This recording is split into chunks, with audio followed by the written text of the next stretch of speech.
ஓம் நமச்சிவாய. தம்பி, நீங்கள் எவ்வளோ நாளாக கோயிலுக்கு வரீங்க? ஒரு 6 மாசமா வந்துச்சு. யாராவது சொல்லி வரீங்களா?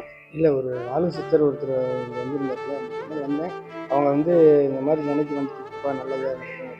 வந்துட்டு போனதுக்கப்புறம் உங்களுக்கு எப்படி இருக்கு? மன நிம்மதியாகவும் இருக்கு. எந்த ஒரு குழப்பமா இருந்தாலும் இங்கே வந்துட்டு போவேன். எதுவுமே அப்படியே அது அப்படியே சால்வ் ஆகிருக்கு. பிரச்சனையாக இருந்தாலும் அது ரொம்ப நிறைவாக இருக்கு. மன நிம்மதியாக இருக்கு. உங்கள் வயசுக்கு இந்த மாதிரி சொல்கிறது ரொம்ப பெரிய விஷயம்தான். நமச்சிவாய்.